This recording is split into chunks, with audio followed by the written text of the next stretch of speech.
Hey there, how's it going? Welcome back to a brand new video. Today we are making some homemade soap, or at least if this video is too long and I end up splitting it up, we're going to be making some DIY potassium, which is why I have those sticks over there. See, the idea is we're going to take the sticks, we're going to burn them right in there, and the ashes will contain a lot of potassium. If you're doing this yourself at home and you're using the same method I am, make sure to use hardwood sticks here, because the hardwood is going to contain more potassium. See, as the trees grow up, they extract the potassium from the ground. Hardwood happens to have more potassium than softwood, so I'd recommend that. So the basic idea is we're going to take these sticks, we're going to put them into the forge. If you want to know how I made that, I'll leave a link up there, and we'll burn them. And the ashes will be used. Alright, we got the forge stuffed with wood there. Now I'm going to take my torch and light her up.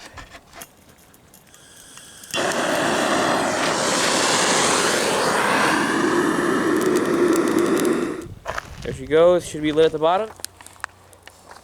Alright, we got a really good fire going in there, as you can see. And now all we got to do is wait and collect the ashes. I'll be adding more as we go. Just keep her going until we pretty much got it all done there. As you can see, I added an extension to my forge. You see how it's the main metal body, and then you've got that little bit of extension on the top. I actually added that last summer. I never had the chance to use it. This forge is, of course, meant to melt metals, but it works fine for this purpose. I don't want to have to, keep a big fire going. It's all nice and contained in this little spot. We'll just dump out the ashes in the end. Looks like my forge extension cracked on me. Oh well, that's not that big of a deal anyway. Kinda sucks though. Alright, it's been about an hour since we first began, and I have managed to reduce all of the wood besides that stick right there into that right there. So that is all the remains of those sticks. They burned for quite some time. The result was a mixture of a lot of ash and a lot of charcoal. I tried to burn as much of the charcoal off as I could, and we are now left with this. It's still pretty hot, so I'm leaving it to cool down for a little while. Once it's done with that, we can start dissolving the potash. Alright, my camera is actually about to die, so I don't know how much longer I'll be able to record, but it is now the next day. The forge has cooled down all the way, and as you can see, that's what's left of the fire. So a lot of that is the ash. There's some charcoal in there, and there's actually some of the forge that's flaked off and has fallen into the mixture. I'm going to have to repair the forge pretty soon, but it's not that big of a deal. So now, what I'm going to do is I'm going to strain that through there, into there, and then I'm going to pour some water in there, dissolve that, maybe let that sit for a day or two. And then when we come back, we should have a solution that has all of our potassium compounds dissolved.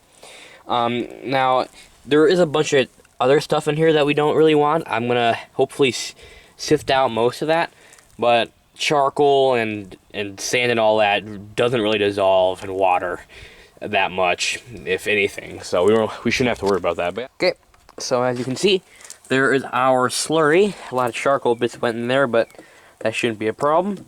I've just been stirring it up. Make sure to get as much of that dissolved as possible. And over here, as you can see, a quick pH test tells us that we've got a pH rating of about, I'd say, around 10.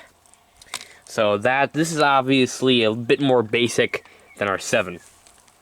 Our aim is about a pH of 13, so I will have to boil down this water, but that is expected. So now I'm just going to let this sit overnight and make sure to get as much of that dissolved as possible.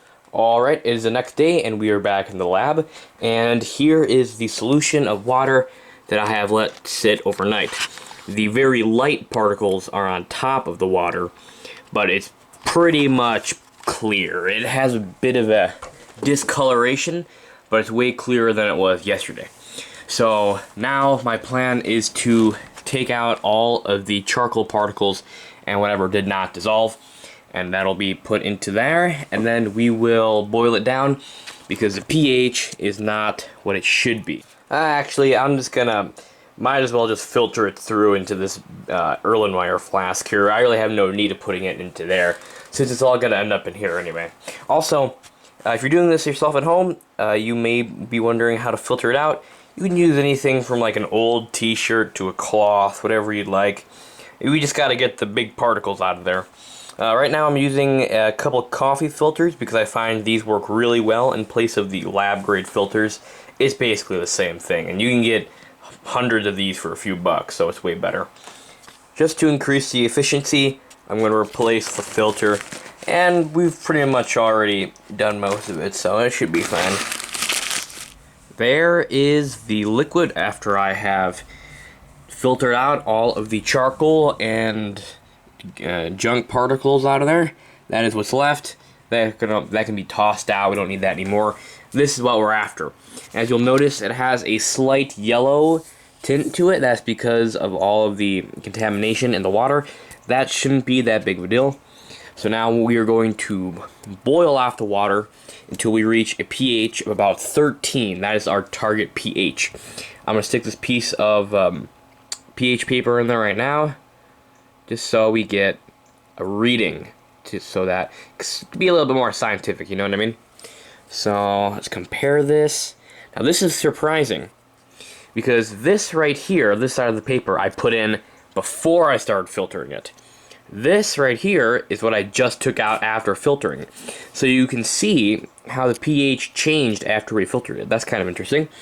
But here is our pH, and I'd say right around 10, about what it was yesterday, so that's pretty good. So we currently have a pH of 10. That's actually about what we'd expect at this point. According to the University of California, about 5 to 7% of this should be potassium, and that is what we're after. So now we are going to, again, we're going to boil off the water to increase the concentration, which increases the pH. Alright, I'm going to go about halfway between low and medium just for the start here, and I'm going to pour in my solution into this stainless steel pot, just like so. That'll all boil off, and we should be left with a concentrated solution of potassium hydroxide.